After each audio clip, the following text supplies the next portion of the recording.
setelah Rasulullah dipeluk oleh malaikat Jibril hingga merasa sesak, Jibril melepaskannya lalu mengatakan lagi, Iqra. Baca.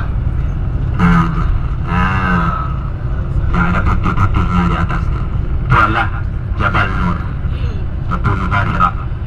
Kayaknya sekarang itu ada nampak itu orang yang mendaki itu. Itu termasuk ramai orang yang mendakinya, ayah bunda sekalian. Waktu mendakinya pun sekitar 2 jam dengan tangganya lebih kurang 900-an tangga. Jadi sesudah malaikat Jibril mendekat memeluk Rasulullah untuk pertama kali, melepaskannya lalu mengatakan lagi Iqra, dan Rasulullah mengatakan lagi ma ana biqari. Nampak ya? Ma ana biqari.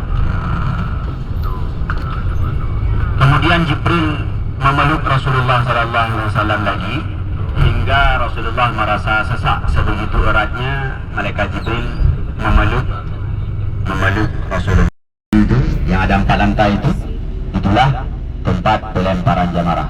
Sedangkan jamaah haji Indo itu biasanya dari sebelah gunung itu berjalan kaki ataupun dengan bus menuju ke tempat pelemparan jamarah.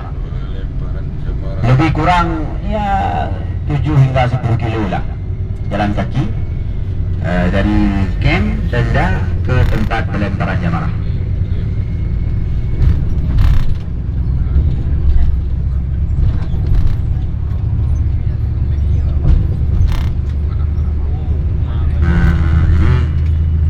Masih dalam zona Mina Wadi.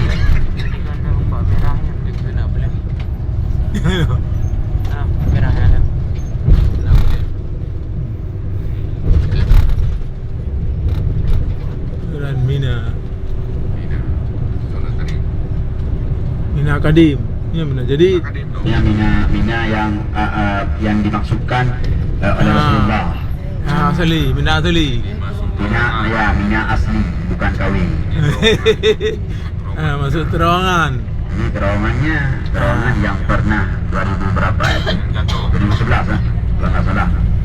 Yang pernah terjadi tragedi 1990. 16-nya ini runtuhnya terowongan ini yang menimbulkan korban jamaah haji. Nah, jamaah Indonesia itu sebelah lewat dari terowongan ini campnya, di mana disebut dengan Mina Jadid, yang oleh para ulama terdapat khilaf perselisihan pendapat antara sah atau tidaknya mabit di Mina Kadim, Mina Jadid ini. Nah, inilah. Nah, sebelah kanan ini.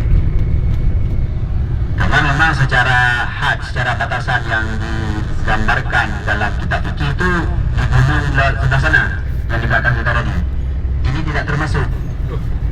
Itu di luar Mina. Bayangkan ya mudah-mudahan betapa luasnya tempat mabitnya, tenda mabitnya.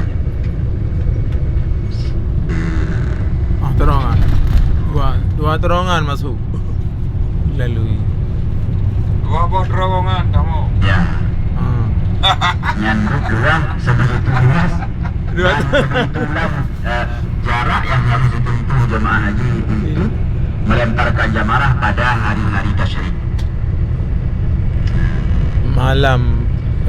Bermabit siang. Misalnya mereka itu pergi, kalau dari tenda itu habis jam-jam 8 pagi pergi, kemudian tunggu zuhur, habis zuhur balik lagi ke tenda. Itu aja diulang sampai hari tasyrik kedua, kalau memang jamaah haji yang mengambil nafar awal. Kalau yang mengambil nafar tsani, jadi menambahkan mabit di Muzdalifah di Mina semalam lagi, yakni malam tasyrik yang ketiga. Itulah ayah bunda sekalian, Masy'aril Haram ataupun tempat-tempat yang agung, tempat-tempat sakral, 3 tempat yang menjadi objek utama dalam pelaksanaan ibadah haji.